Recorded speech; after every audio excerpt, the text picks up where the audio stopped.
Jai Hind students, welcome to my YouTube channel. Students, this is the beginning of a new day. You have been given this day to use as you will. You can waste it or use it for good. What you do today is important because you are exchanging a day of your life for it. When tomorrow comes, this day will be gone forever. In its place is something that you have left behind. So let it be something very good. That positive note, students, let's start today's session. Today we are going to discuss a very important topic, an interesting one too. And the topic is total internal reflection, that is TIR. It's a very interesting phenomena and have several applications.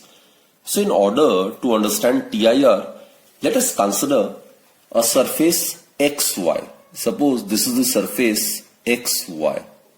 It separates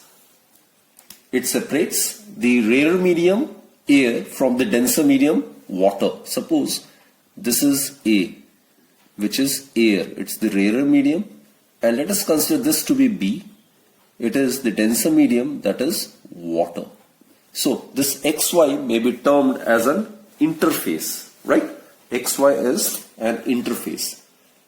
Now students, let us consider an object O to be placed in the denser medium. Suppose this is the object over here. This is the object which is placed in the denser medium, right? A ray of light from the object O in the denser medium, which is incident normally on the surface of separation, it gets refracted into the rarer medium as such along AL without suffering any deviation. So let us draw the ray from the object O, which is placed in the denser medium, and let it be incident normally on the surface of separation, right? It is incident normally. So it will go along the same straight path without suffering any deviation. Suppose this is A. So it will go straight without any deviation. Suppose it is L, right? So in this case, as the incident ray is incident normally on the interface, it won't suffer any refraction. It will go undeviated, right? It will go along the straight path without suffering any bending of light. Now let's consider another ray of light incident along the oblique path OA1. Suppose this is another point A1, right? So in order to understand the refraction over here, we need to draw a normal. So here from the same object, a ray is incident OA1 in the oblique direction. This will be the angle of incidence. Let us consider this to be I1.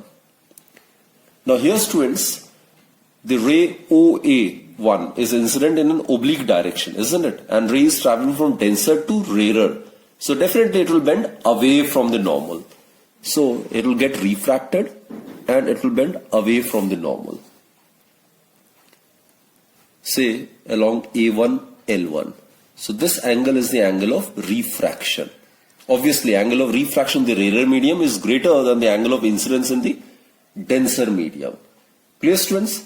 Now let us consider another path, that is along OA2, where the angle of incidence in the denser medium is gradually increased.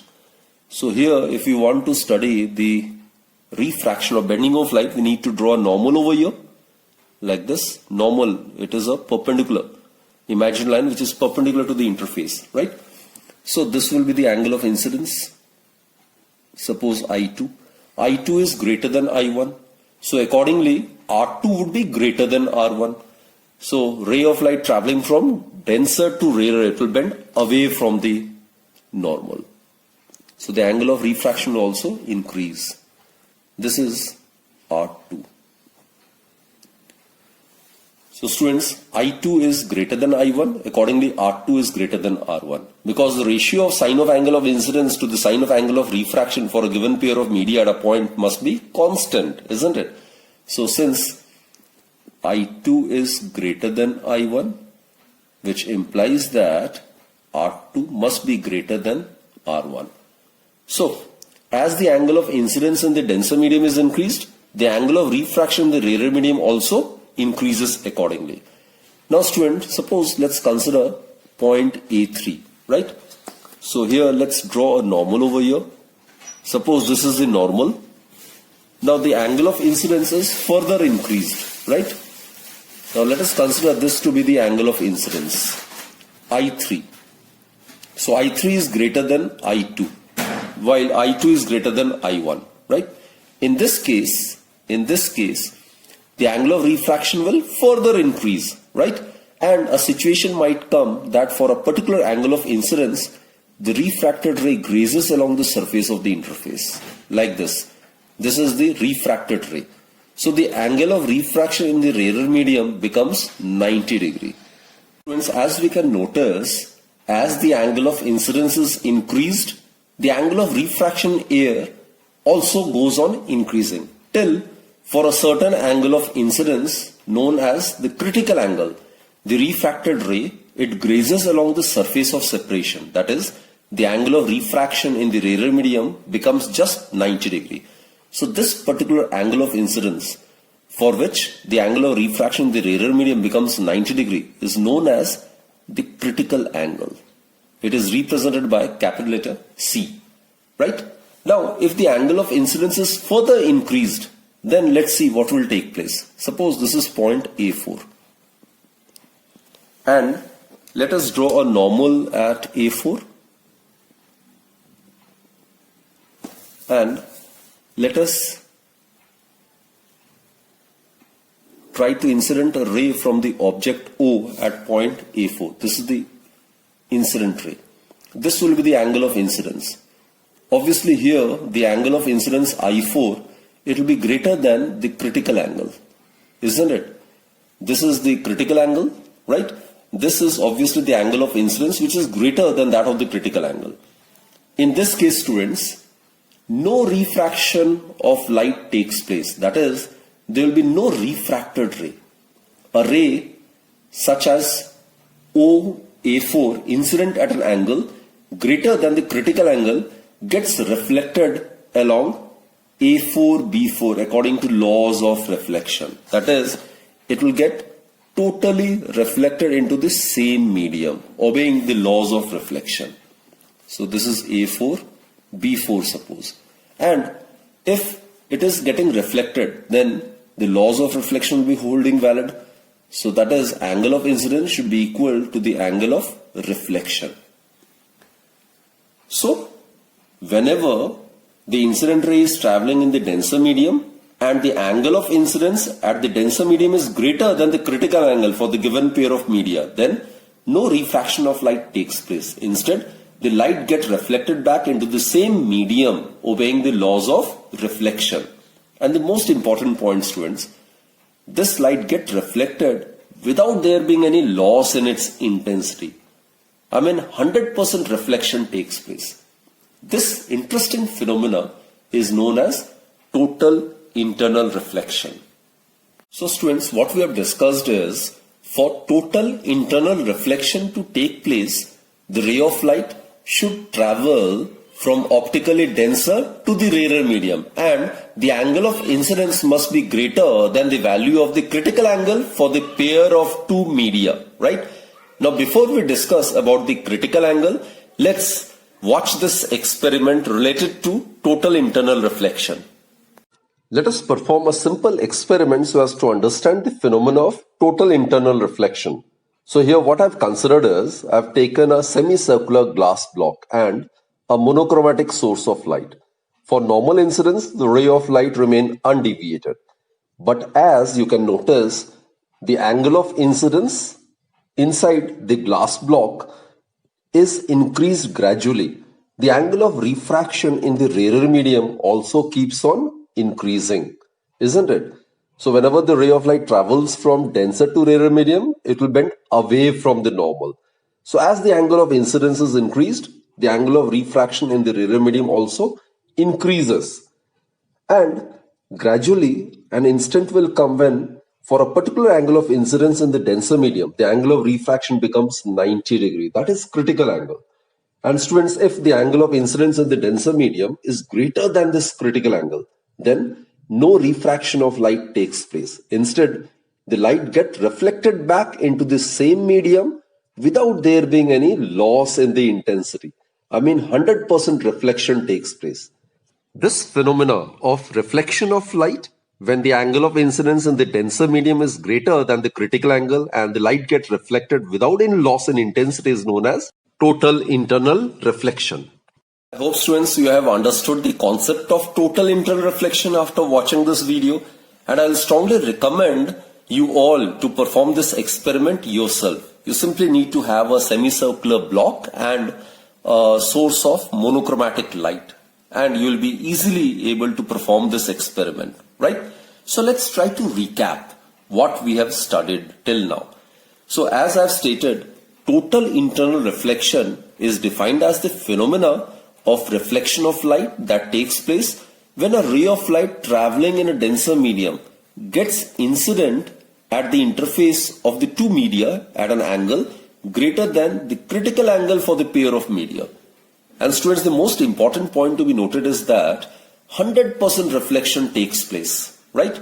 That is, there is no practical loss in the intensity of this reflected light. There lies the importance of TIR, which is the total internal reflection. So the two mandatory or compulsory conditions for total internal reflection to take place are: first, the light must pass from the optically denser medium to the optically rarer medium, right? That's the first mandatory condition. And second is, students, the angle of incidence in the denser medium, it must be greater than the critical angle for the given pair of media. So it is only when these two conditions are satisfied that total internal reflection phenomena can take place, right? And we need to be aware of this particular angle. This is very, very important. As I've stated, as the angle of incidence in the denser medium is increased, the angle of refraction in the rarer medium also increases, right? Because the ray is traveling from denser to rarer, so it will bend further away from the normal, isn't it? So at a particular angle of incidence in the denser medium, the refracted ray is found to graze along the surface of the interface. That is, the angle of refraction in this case, it becomes 90 degree in the rarer medium, right? So this angle of incidence in the denser medium, at which the angle of refraction in the rarer medium becomes 90 degree, or the refracted ray grazes along the surface of the interface, is known as critical angle. Now students, let us find out the relationship between the refractive index and the critical angle C. For that, let's apply Snell's law at point A3. So let us consider point A3.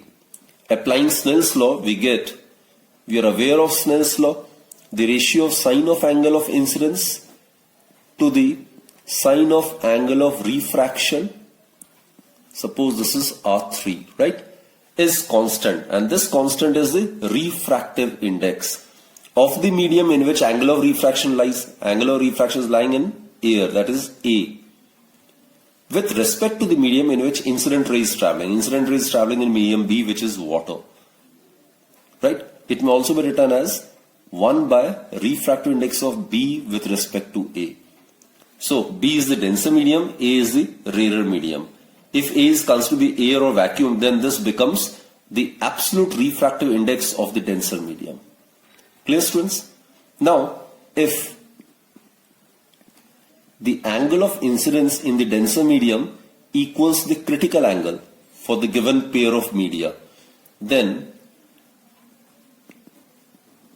the refracted ray grazes along the surface of the interface, or the angle of refraction in the rarer medium becomes 90 degree.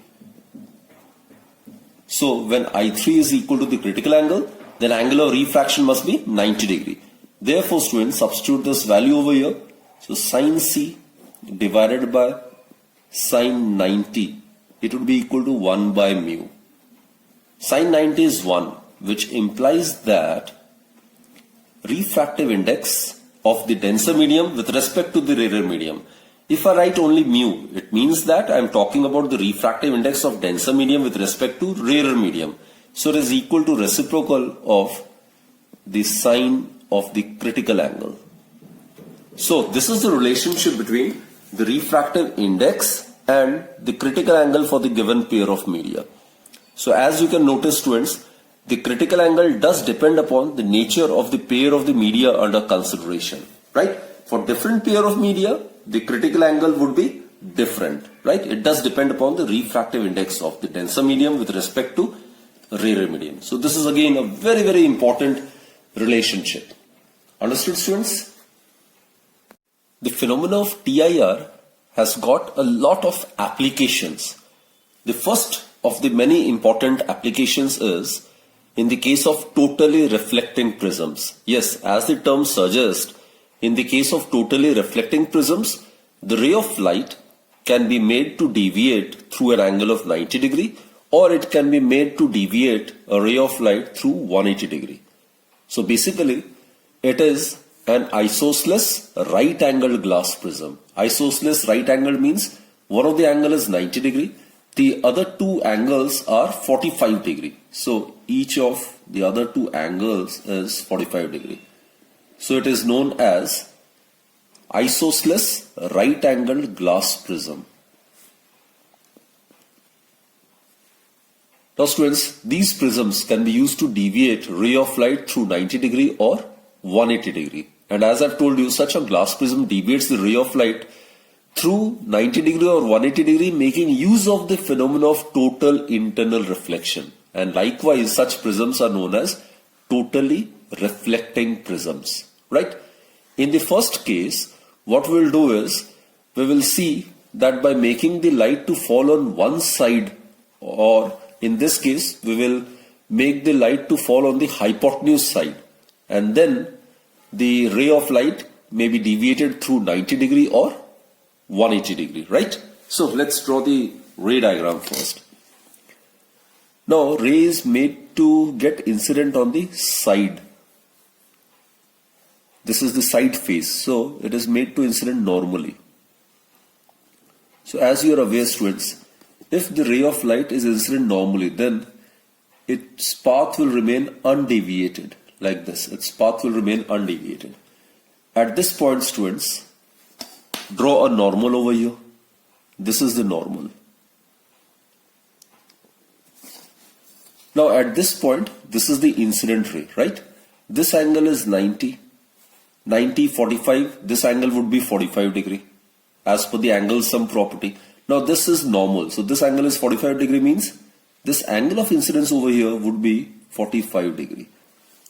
So the angle of incidence in the denser medium is 45 degree, right? Now let's calculate the critical angle for the prism. Suppose it is made up of glass and refractive index is 1.5. We are aware of the formula, students. Critical angle, that is sine of the critical angle, is equal to 1 by mu. So sine C is equal to 1 divided by 1.5, that is 2 by 3. It is about 0.67, right? The critical angle is found to be about 42 degree. So here, students, the incident ray is traveling in the denser medium, and the angle of incidence in the denser medium is greater than the critical angle for the given pair of media, which in this case is air and glass, right? So this ray won't refract. It won't refract. It won't come out of the prism. Instead, it will undergo total internal reflection, right? Obeying the laws of reflection. So basically, it will get reflected inside the prism. So it is getting reflected. So laws of reflection will be valid. So angle of incidence would be equal to angle of reflection. So this is 45 degree. This is 45. This is 45. So this is 90 degree. So this reflected ray getting incident normally. So it will remain undeviated. So students, this is the incident ray and this is the emergent ray. So suppose this is A and this is B and this is O.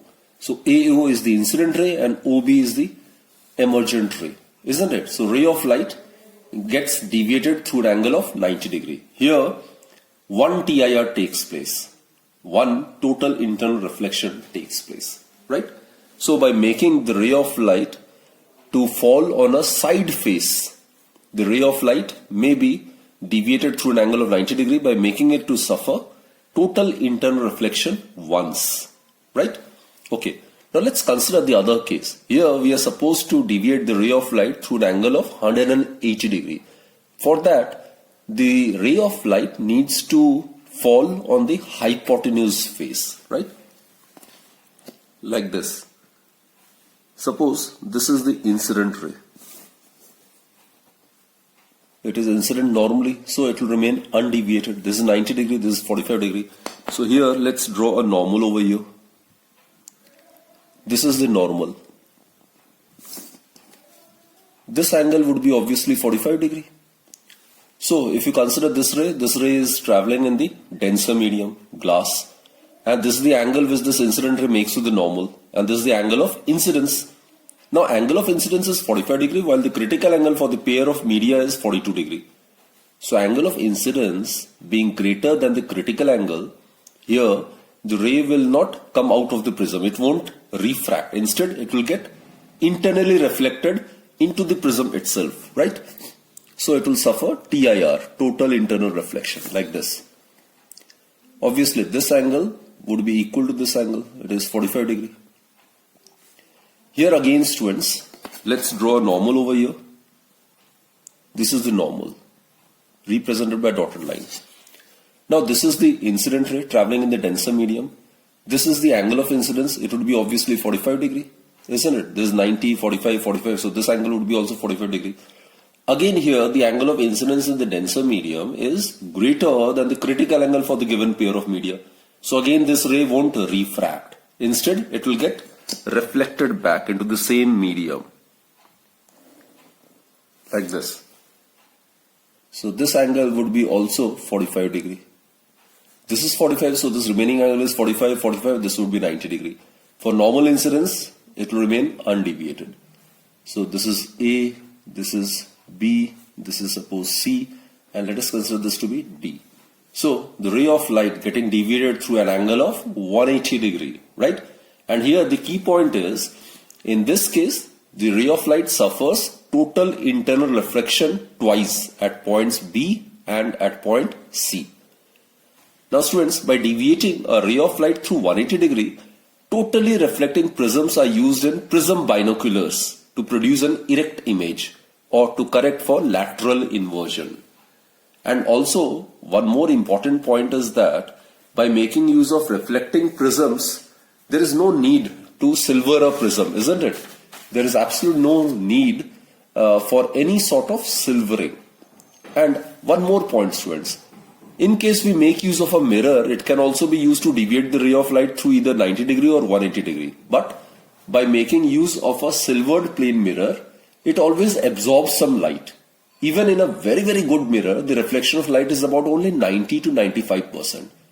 However, if we make use of a reflecting prism, almost 100% reflection takes place. That is, the intensity of the emergent beam is almost same as that of the intensity of the incident beam. So there is practically no loss in the intensity of the light if we make use of totally reflecting prisms using the phenomenon of total internal reflection. Let's try to attempt this question. A right-angled prism is placed before an object in the two positions, right? The prism is made up of glass with critical angle given to be 45 degree. We are supposed to trace the path of two rays from P and Q, right? Normal to the hypotenuse. Figure A shows that the rays from P and Q, they are normal to the hypotenuse, right? And in this case, the two rays from P and Q are parallel to this hypotenuse. It's a right angled isosceles prism. So these angles are 45 degree and this angle is 90 degree. Clear? So let's trace the path. Let's consider the first case where the two rays from P and Q are normal to the hypotenuse. Normal means they are perpendicular to the hypotenuse. So since they are perpendicular, they won't suffer any deviation, right? At this point, students, if you draw a normal, the angle of incidence would be 45 degree as I have indicated over here. So angle of incidence in the denser medium being greater than the critical angle for the given pair of media, therefore it won't refract. Instead what happens is it will suffer total internal reflection like this.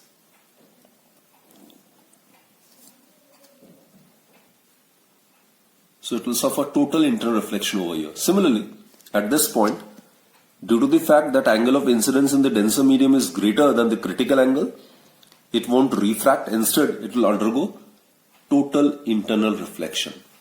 Right? And here again, students, if you draw a normal over here, like this is the normal, this angle of incidence will come out to be 45 degree, which is greater than the critical angle. Therefore, this ray of light won't get refracted. Instead, it will get internally reflected, obeying the laws of reflection. So it will be like this. And since it is incident normally, it will remain undeviated. So it will be like this. Clear, students? So this is the ray from point Q. So it will be Q dash. And similarly, this ray from P will also suffer TIR from this point, and it will emerge out like this. This is P dash. So students, the light rays inside the prism suffer total internal reflection twice, right? 2 times at faces BC and AB respectively. Suppose this is A, this is B, and this is C. So it suffers total internal reflection twice. Now let us consider this figure B, where the 2 rays from P and Q are parallel to the hypotenuse, right? They are parallel to the hypotenuse. The second case, students, suppose the ray gets refracted at this point. So it will be like this. Here also the ray gets refracted. And let us consider at this point, this is the incident ray. If you draw a normal, suppose at this point the angle of incidence is greater than 42 degree, which is the critical angle. Then instead of suffering refraction, the ray will get internally reflected into the same medium. And suppose after suffering TIR, it gets internally reflected like this. And then students, at this point, suppose the ray gets refracted. So it will emerge out of the medium. Denser to rarer, it will bend away from the normal. So it can be like this. So this may be considered to be P dash. This is P dash and this is Q dash. Right? So the light rays inside the prism suffer total internal reflection only once at the face AC. Suppose this is A, this is B, this is C. So in this case, it suffers TIR only once. Students, before we discuss some more applications of TIR, let us watch this very interesting video regarding the applications of TIR. In this video, we'll discuss about optical fibers, then we'll discuss about mirage, and then we will also discuss about the brilliance of diamonds and other precious stones, all based on the phenomenon of total internal reflection. Consider only a few meters of Earth's atmosphere from the surface of the Earth. Now, on a hot summer day, the temperature of the air near the surface of the Earth is maximum. The upper layers of the air have gradually decreasing temperature. Therefore, density and refractive index of the air goes on increasing slightly as we move above and above the surface of the Earth. So, a ray of light starting from the top of the tree from denser to rarer medium, it thus goes away and away from the normal. At a particular layer, when the angle of incidence becomes greater than the critical angle, then total internal reflection occurs and the totally reflected ray reaches the observer along a particular path appearing to come from the image I of the mirror image O. So thus, an inverted image of the tree creates the impression of the reflection from a pond of water. So basically, mirage, this is the phenomena which is known as mirage, and it is an optical illusion which is observed usually in deserts on a hot summer day. The brilliance of diamonds and other precious stones can also be explained on the basis of the phenomena of total internal reflection. Actually, the faces of a diamond are cut in such a manner that any beam or ray of light which has once entered the piece will not be in a position to come out of it. Now, whenever this beam tends to come out of the diamond, it falls on each face at an angle of incidence which is always greater than the critical angle. Hence, total internal reflection occurs. Optical fibers are used to transmit light from one place to the other along curved path in a very effective manner. The optical fibers basically consist of thousands of strands of very fine quality glass or quartz of refractive index about 1.7. The thickness of the strand is about 10 raised to a minus 6 centimeter. It actually consists of a core, cladding and a coating. The light, once it enters the fiber, the angle of incidence being greater than the critical angle, the ray of light undergoes total internal reflections. It suffers the internal reflections again and again till the angle of incidence remains greater than the critical angle for the fiber material with respect to the coating. Optical fibers have been found to be of great use. A few applications of optical fibers are as listed below. The optical fibers are used for making medical investigations. Using an optical fiber, a doctor can visually examine the inside of the stomach, intestine, etc. It is called as endoscopy in medical science. Bundle of fibers can be used to convey images along paths of any shape. The optical fibers are used in the field of communication and the computers as well. The phenomena of TIR also makes a solar bottle bulb glow. A solar bottle bulb, like an ordinary bulb, is used for lighting. It is simply a plastic Coke bottle filled with water with a few tablespoons of chlorine bleach. The reflected sun rays then strike the interface of water-air media with an angle greater than their critical angle. So inside the bottle, the sun rays undergo multiple total internal reflections before finally refracting into air. This makes the solar water bottle glow, serving as a 55-watt bulb. This bulb can very well prove to be an alternative lighting source considering the shortage and increasing cost of electricity. Now students, after watching this interesting video, let's recap all the points that we have discussed in the video, right? Let's start with the optical fibers. As I stated students, optical fibers are used to transmit light from one place to other along curved path in a more effective manner. Basically, the optical fibers consist of thousands of strands of a very fine quality glass or quartz of refractive index about 1.7, and the thickness of the strand is about 10 raised to power minus 6 centimeter, right? And these strands are coated with layer of some material of lower refractive index, that is about 1.5. So this is basically the coating, this one, the outer one. This is coating, and as I've stated, it is coated with a layer of some material of lower refractive index. Its refractive index is about 1.5. While it consists of a very fine quality glass or quartz of refractive index about 1.7. This is the fiber material. This is slightly denser. So this is the fiber material of slightly denser medium. Its refractive index is greater than 1.5. It is about 1.7, right? So when light is incident at a small angle at one end, suppose at this end light is incident at a small angle like this. So what happens is it will get refracted and it will enter the glass fiber. That is, it gets refracted into the strands or fibers and gets incident on the interface of the fiber and the coating. This is the interface of the fiber and the coating. This is the fiber and this is the coating. So like this. So again I repeat students, when the light is incident at a small angle at one end, it gets refracted into the strands or fibers and gets incident on the interface of the fibers and the coating.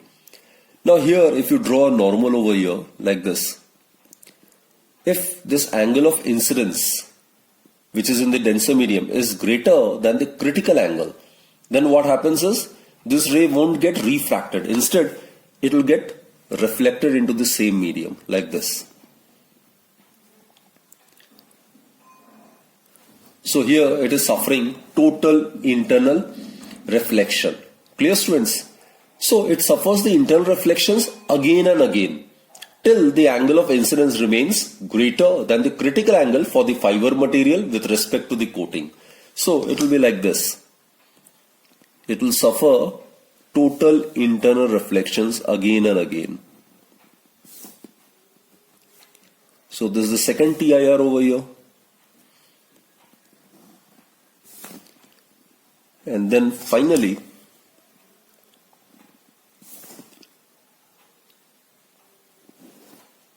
it might bend away and emerge out from the other end of the fiber. Clear, students? So each fiber acts as a pipe, and such a bundle of fibers can be used to convey images along the paths of any shape. And students, it must be pointed out that the optical fiber does not bend light. Instead, light follows zigzag path through the fibers, right? And we have also discussed several uses of optical fibers, right? These are used in the field of communication and computers. They are used for transmitting and receiving electrical signals which are converted into light.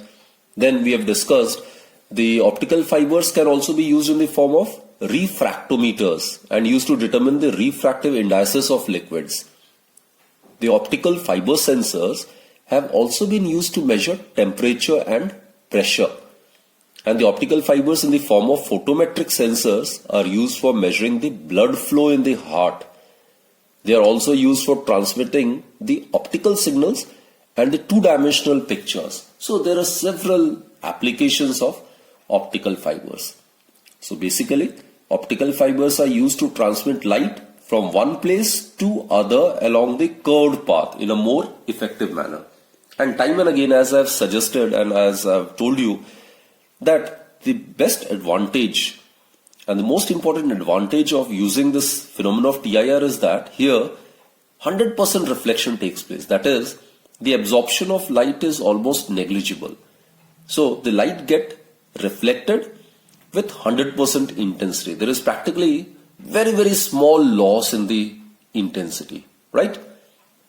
Students, these are few applications of or uses of optical fibers which I have written over here.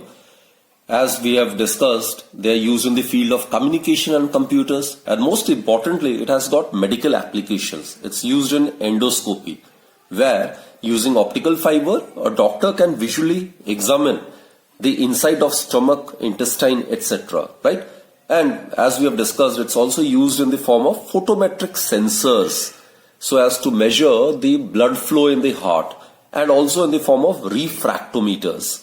It's a device which is used to measure the refractive indices, making use of optical fibers using the phenomenon of total internal reflection. Now, students, we will discuss another very interesting phenomena which is known as mirage. It is an optical illusion which is observed in deserts and coal-tarred roads on a hot summer day.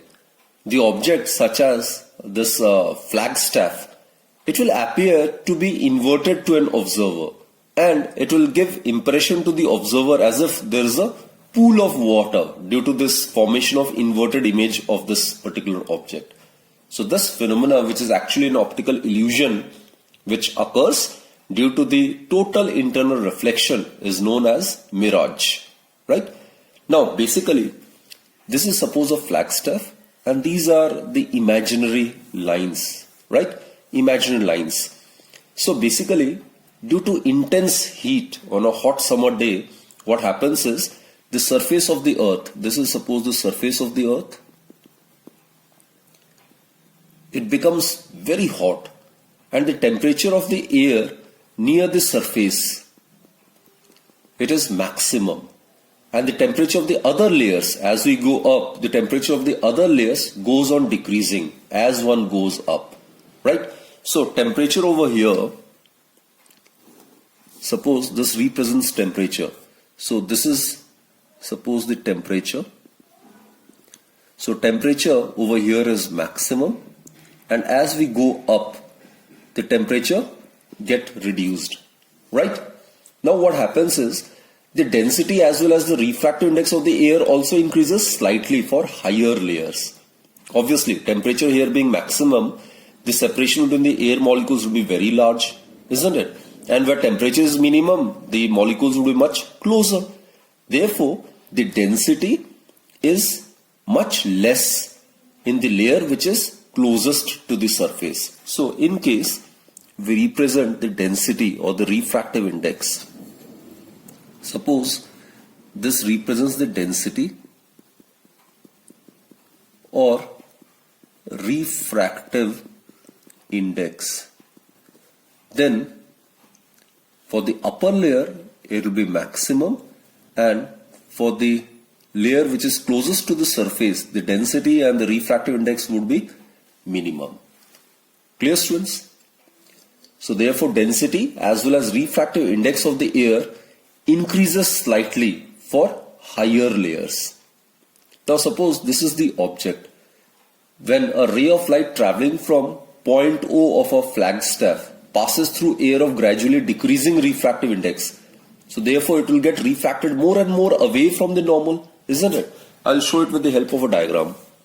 Suppose O is the point from where the rays are coming. Now this is the interface. If you draw a normal over here, then what happens is the rays traveling from denser to rarer medium. Its refractive index is higher and its refractive index is lower. So it will bend away from the normal, right? So it will bend away like this.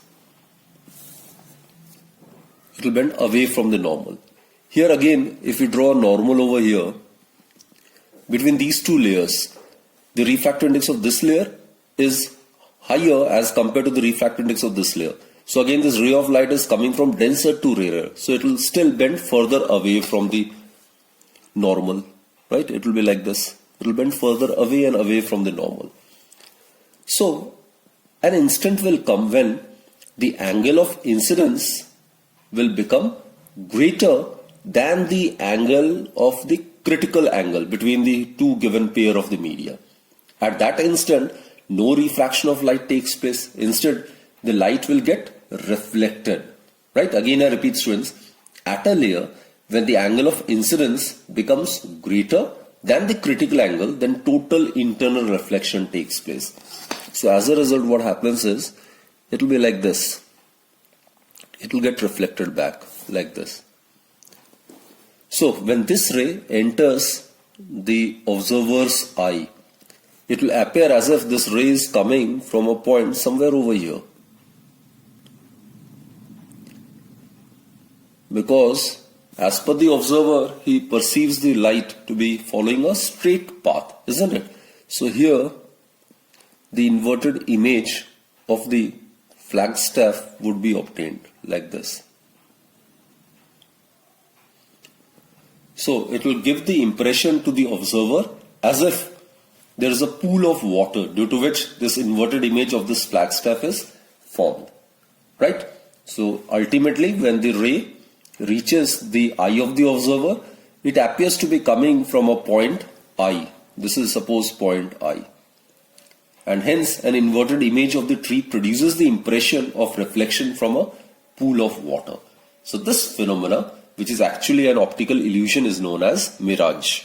And it is also due to the concept of total internal reflection. So students, we have discussed various applications of total internal reflection. Hope you have understood this topic completely. So that's it for this particular session, students. And do join me in my next lecture then. Till then, do take very good care of yourself and stay healthy, stay fit and keep smiling always. Thank you.